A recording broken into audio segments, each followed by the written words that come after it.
Seja qual for o seu problema, fale com Deus, fale com Deus, Ele vai ajudar você. E depois da dor vem a alegria. Deus é amor e não te deixará sofrer. Oh, Deus te trouxe aqui para aliviar o teu sofrimento. Oh, Ele é o autor da fé, do princípio ao fim de todos os teus momentos. Se ainda não vier noites traiçoeiras, se a cruz pesada for, Cristo estará contigo. O mundo pode até fazer você chorar, mas Deus te quer sorrindo. Se ainda não vier noites traiçoeiras, se a cruz pesada for, Cristo estará contigo. O mundo pode até fazer você chorar, mas Deus te quer sorrindo. Deus quer o amor, mas Deus te quer sorrindo. Deus quer a paz, mas Deus te quer sorrindo.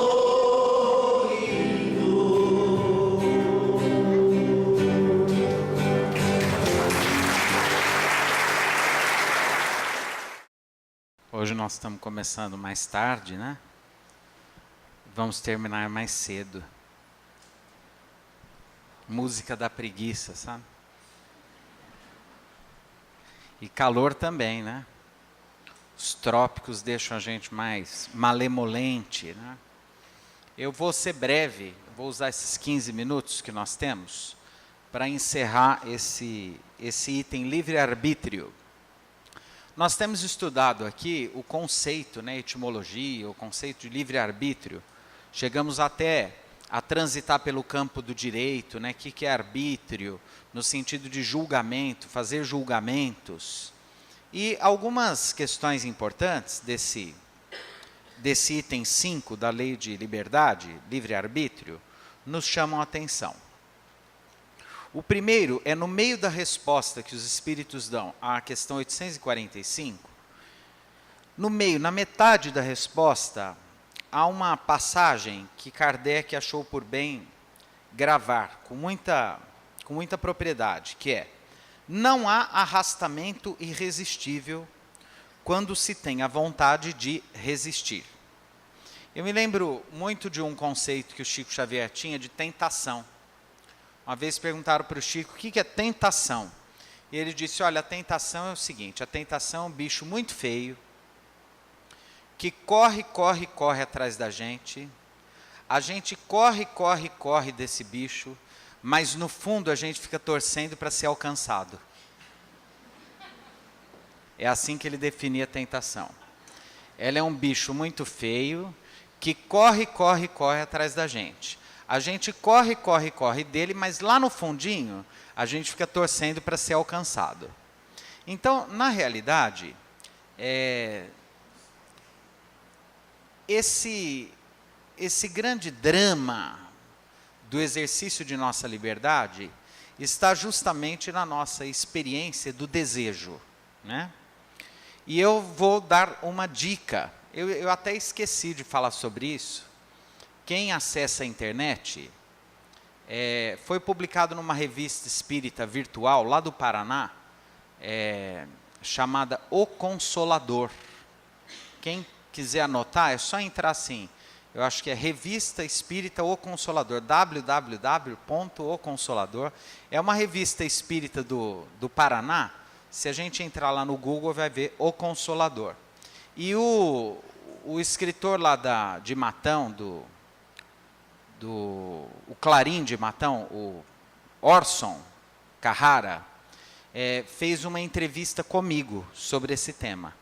E saiu um trabalho muito grande, que inclusive vai acabar fazendo parte de um livro depois, mas quem quiser dar uma lidinha, é um trabalho que nós fizemos juntos, né, eu e o Orson, só sobre o desejo do ponto de vista espírita, né, e do ponto de vista da psicologia, particularmente das referências da psicologia existencial, e tem alguma coisa de psicanálise também, né, assim, no contexto da resposta, terminando com uma visão espírita. Então, quem se interessa pelo tema, é só colocar lá, Revista Espírita ou Consolador, procurar ou no meu nome, André Bordini, ou do Orson, vai encontrar esse material sobre o desejo, né? Nós somos seres do desejo. Nós queremos coisas, nós desejamos coisas, né? Eu me lembro muito da Neide, né, Roberto, a nossa Neide, e ela me contava que o tio Nenê, pai da Neide, ele gostava de uma cachaçinha, meu pai também, e atrás de uma vinha outra, e depois outra, e no fim tinha umas 60, 80 cachaçinhas. E um dia a Neide me contava, chegou para o tio Nenê e falou assim, pai, por que o senhor bebe tanto? Ele falou, porque é bom. Foi a resposta dele, que é gostoso, né? Então, por que a gente deseja? Porque a gente gosta de algumas coisas, né? Hoje eu encontrei um moço que emagreceu 50 quilos esse ano, e me deu uma inveja dele. Eu falei assim, como que você fez? Ele falou, estou comendo tudo integral e tal. Eu falei, mas você faz inclusive fim de semana? Ele falou, fim de semana. O segredo é o seguinte, come bastante fibra que você não tem fome. Eu falei, mas eu não como de fome. Ele falou, do que você come? Eu falei, porque é gostoso. Eu falei para ele isso, né? Quer dizer, a gente não come porque tem fome, come porque é gostoso, né? Eu até andei pensando numa forma de ir à falência, que é um rodízio de verduras. Vocês já imaginaram alguém brigando porque faz 15 minutos que não passa a rúcula?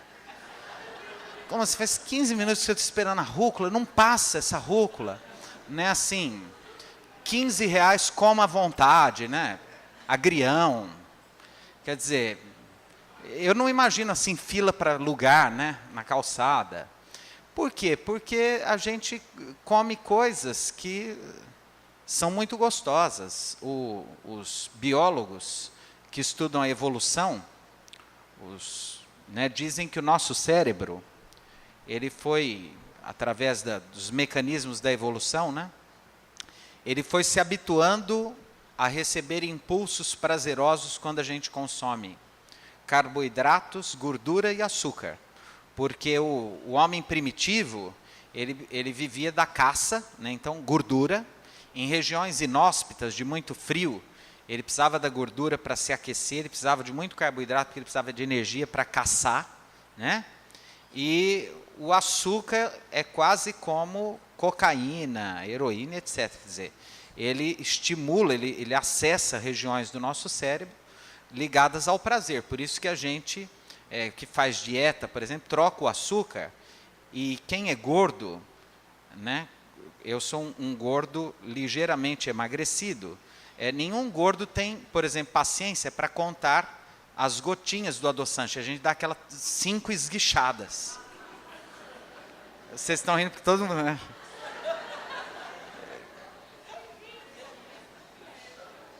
Que coisa, né?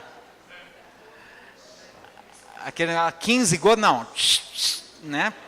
Para ficar bem doce, para a gente enganar o cérebro, para dar a impressão que é muito açúcar. Então, assim, nós consumimos e temos essas experiências do prazer, e isso é fundamentalmente humano.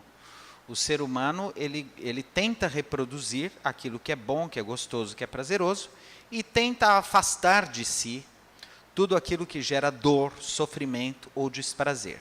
Normal, natural, nenhum problema.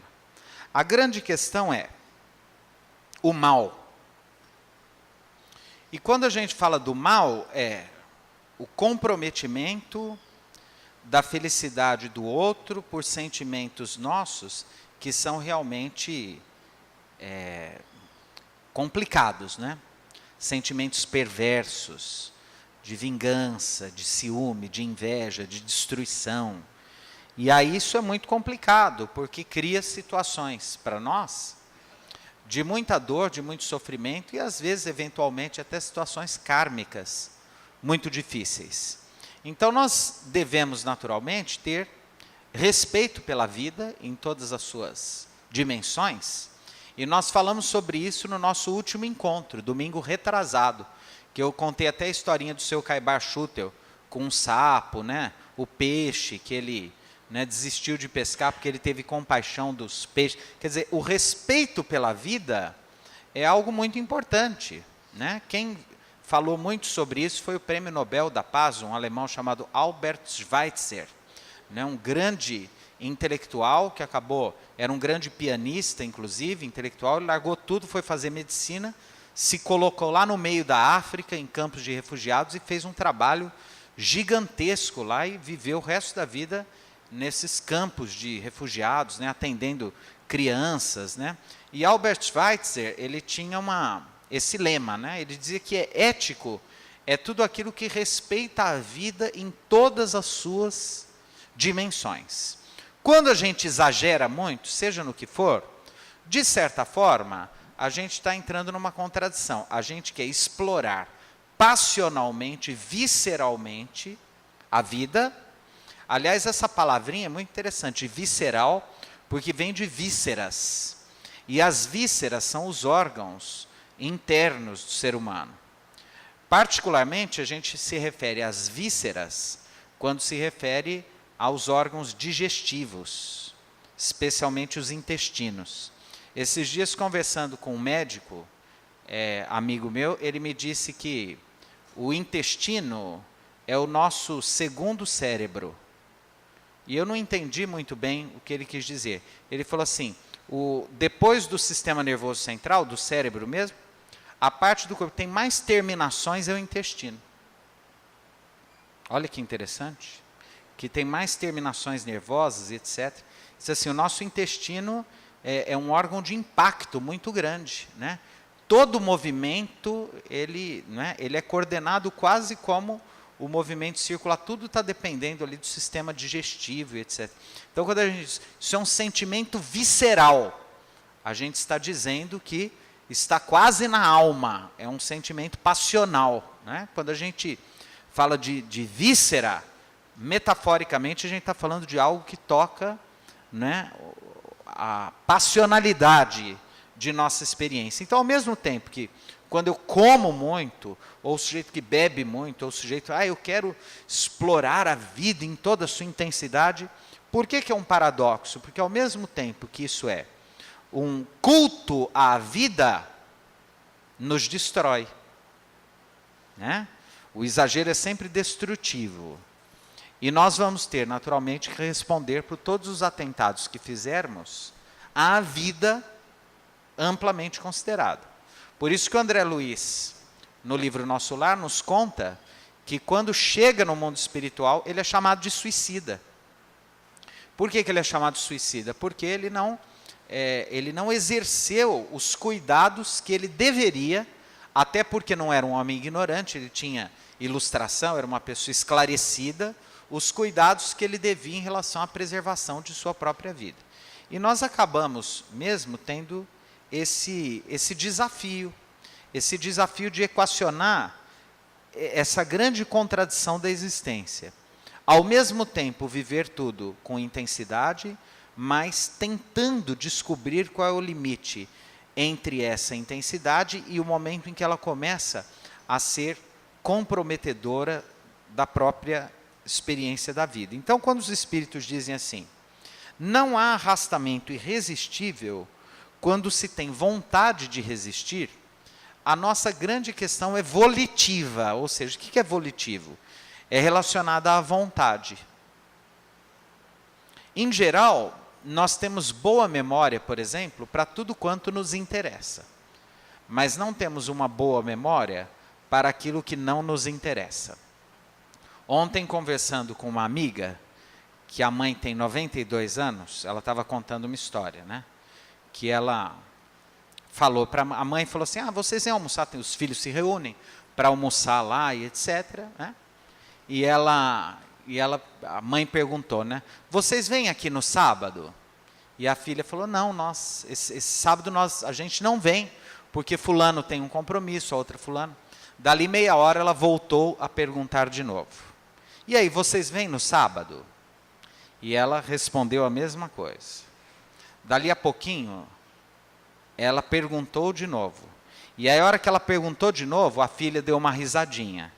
Aí ela contando que a mãe é muito interessante, muito jovial, tem 92 anos, mas está muito inteirona ainda, chegou para ela e falou assim, você está rindo porque você está achando que eu estou esclerosada, né? Aí a filha falou, não, ela falou, então é o seguinte, eu não estou esclerosada não, eu já sei que eu perguntei muitas vezes isso, sabe qual que é o problema? É que eu não quero prestar atenção nisso. Olha que coisa interessante. Em outras palavras, isso é muito bobo para eu gastar os poucos neurônios que me restam com essa bobagemzinha. Olha que sabedoria. E aí eu virei para a filha e falei, por isso que ela tem 92 anos. Né? Quer dizer, ela aprendeu a se desgastar apenas com aquilo que vale a pena se desgastar. Né? Então, por exemplo, eu depois de alguns anos, assim, depois que eu passei dos 40, que foi assim, agora há pouquinho, eu comecei a me recusar a guardar número de telefone, senha, essas coisas.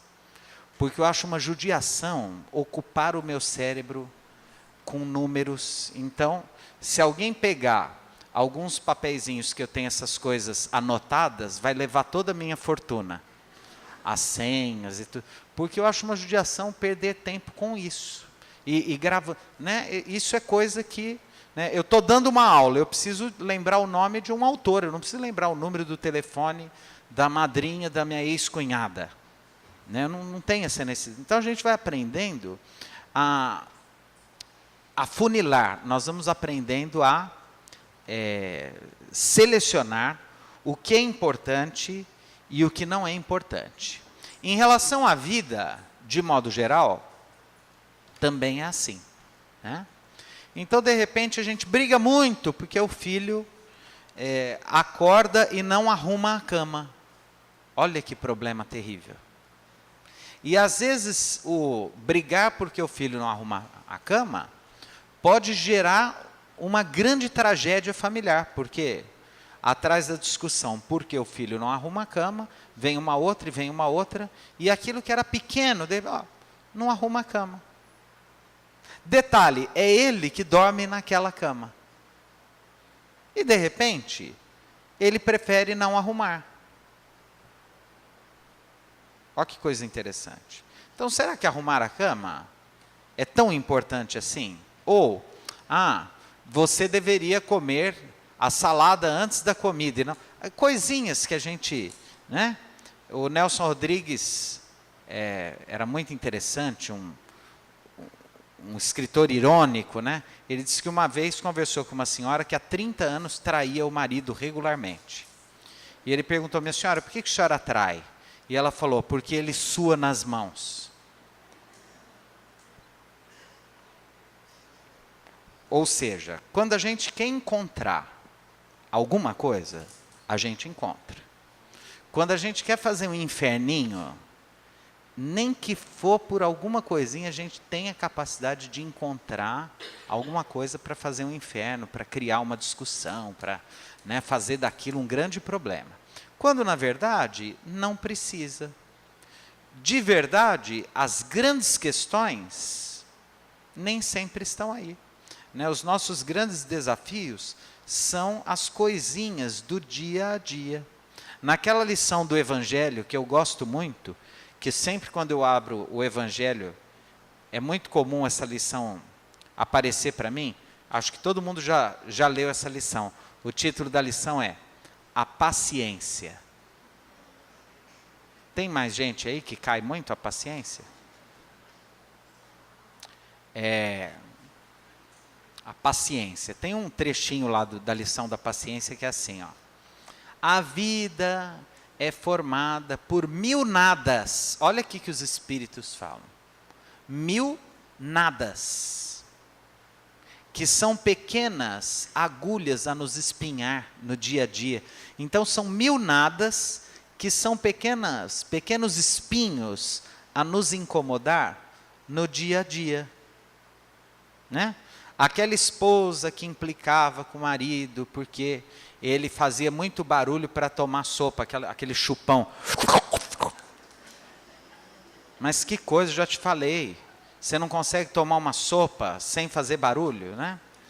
E aí, de repente, depois de um tempo, ou fica viúva, ou se separa, se encontra, né, a santa viúva, ou aquela senhora, fala, ai, você sabe que de vez em quando eu sinto uma saudade daquele barulhinho que ele fazia. Tomava sopa tão bonitinho, meu velho. É assim, quer dizer, na hora que precisa ter a paciência, não tem. Depois, já foi. Depois, né, acabou. Então, assim, coisinhas que a gente vai aprendendo, né? Bom, então, voltando aqui, né? Não há arrastamento irresistível. A gente tem, sim, sempre liberdade de escolha. Em todas as situações da vida. Mesmo aquelas em que a gente é pressionado a fazer, né, dessa ou de outra forma, né, e nós citamos o exemplo do Tribunal de Nuremberg. Todos os oficiais nazistas que foram ao Tribunal de Nuremberg e usaram como argumento de defesa que eles cumpriam ordens, todos eles foram executados pelo Tribunal Internacional de Nuremberg. Por quê? Porque ser executado não é um argumento bom o suficiente para justificar uma atitude desumana, perversa, cruel ou genocida. Então, o que se espera de uma civilização? Ou eu mato 30 crianças ou eu morro. Se espera de um homem civilizado que ele opte por morrer a matar 30 crianças. Então, numa ética verdadeiramente cristã, em que morrer, inclusive, passa a ser, em algumas situações, um mero detalhe, principalmente para nós espíritas, sequer o medo da morte justifica algumas atitudes nossas. O que é muito difícil da gente vivenciar, né? Mas essa é a ética cristã, em que o outro, de verdade, principalmente nas grandes questões, se coloca como aquele a quem, principalmente se nós já somos capazes de compreender e de amar, né, vem realmente em primeiro lugar. E aí nós continuamos no próximo domingo, tá bom? Eu achei que eu fosse concluir, mas não concluí. Eu concluo no outro domingo, tá bom?